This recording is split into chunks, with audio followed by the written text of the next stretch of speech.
The final and perhaps most surprising spot for us on Langkawi were the primates. The first of which was the long-tailed macaque, so called for its, yes, long tail, which is indeed longer than the rest of its body. They're also given the epithet of crab-eating macaque, due to often being seen foraging along shorelines for crabs and other crustaceans. It was also surprising to learn that they have another common use name in laboratory settings, particularly the cynomolgus monkey, which apparently comes from the name for a race of humans with long hair and handsome beards, which presumably alludes to the rather striking and impressive moustaches of the adult males within the species.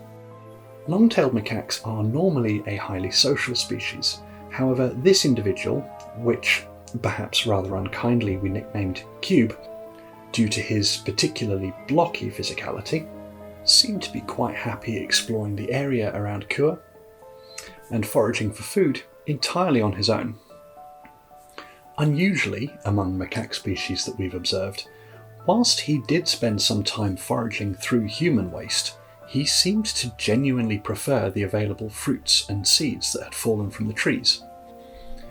Although during the time we did observe him, he did remove one article from a bin, he inspected it and dropped it outside the bin, it must be said, but did not actually eat anything from it.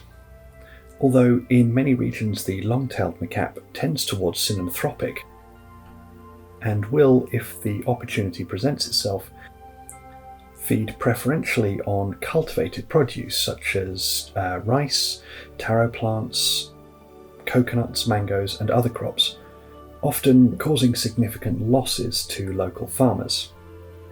In these situations, unfortunately, the groups can become unafraid of humans and then taking food directly from them, sometimes quite aggressively.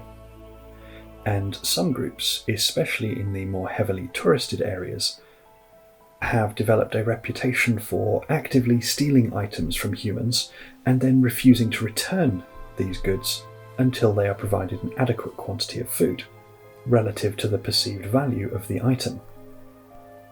As is often the case with primates, the area where Cube tended to forage had a particularly high density of fruiting trees, which had presumably been planted for decorative purposes by the humans developing the park, and it wasn't particularly long before a larger group of long-tailed macaques joined him in the area.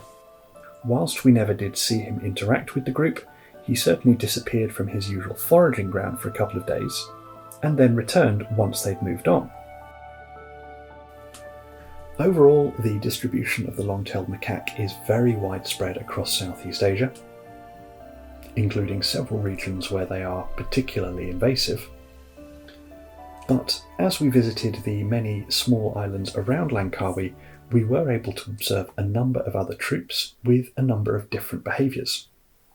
And in the Marble Geoforest Park that we visited, particularly the region around the Lake of the Pregnant Maiden, we were able to observe a number of the social behaviours of a well-established group.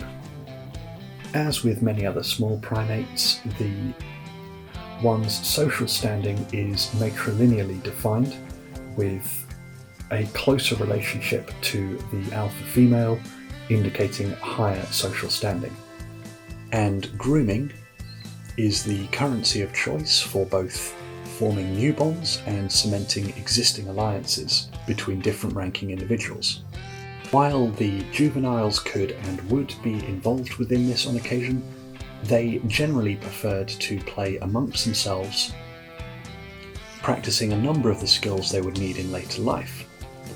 Primarily their ability to jump significant distances, and the post-conflict resolution that is incredibly important to any complex social structure like this.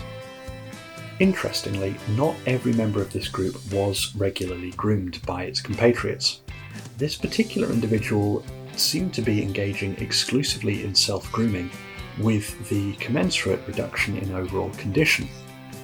Considering that the long-tailed macaque has been observed to be altruistic, caring for injured members of the troop, It therefore seems likely that this individual was of particularly low ranking and therefore had fallen out of favour with virtually every other member. But as fascinating as the long-tailed macaques are, there is another primate species we met on Kuah who absolutely stole our hearts. They were shown briefly in the introduction clip, and again here. The species in question is the Dusky leaf monkey, or to give them their other common name, the spectacled langur. Hopefully it is reasonably obvious where this name comes from, but their main common name of Dusky leaf monkey comes from their coloration as adults and the heavy prevalence of leaves within their diet. It is likely that the fact that their diet is non-competitive with the long-tailed macaques that leads the two species to occasionally form mixed groups, which appears to not simply be for convenience, as the species will occasionally be observed grooming one another within these mixes. These monkeys were a surprise to us in many ways. First and foremost, they are approximately the same size as the long-tailed macaques, and if anything, actually outweigh them slightly. Although from first appearances they appear to be quite small, even spindly monkeys. It is also exceedingly unusual to see them in forests that have been disturbed by humans. And much like the black giant squirrel, seeing them within a town park, completely surrounded by buildings, is extraordinarily unusual, to the point that we actually doubted we'd seen our first one and considered it to be an outcast. Soon though, we spotted a juvenile, which was shortly followed by what we assumed to be a parent, and then the metaphorical floodgates open and the entire troop was swinging from one branch to the next, and indeed using the occasional human structure within the park to aid their locomotion. We expected at first that the group would simply be passing through. However, they soon settled into the park and stayed for several days, although they did, unfortunately, eventually move on.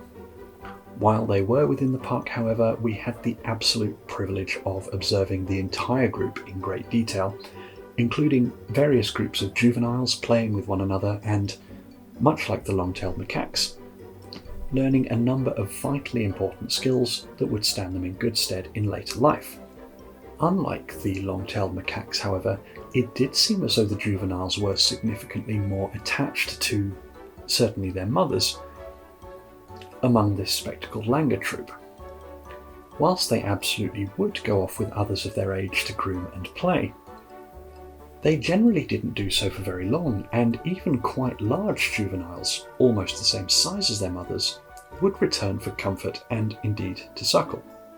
It wasn't clear to us exactly why this might be the case, particularly when you take into consideration that the nearly fully grown juveniles were quite capable of foraging on their own.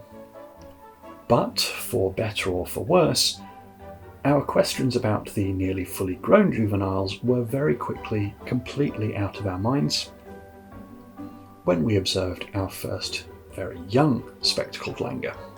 This individual in particular is showing the characteristic bright orange of juvenile spectacled langurs, although the area around its crown is beginning to darken, indicating that it is growing up and beginning its journey towards maturity.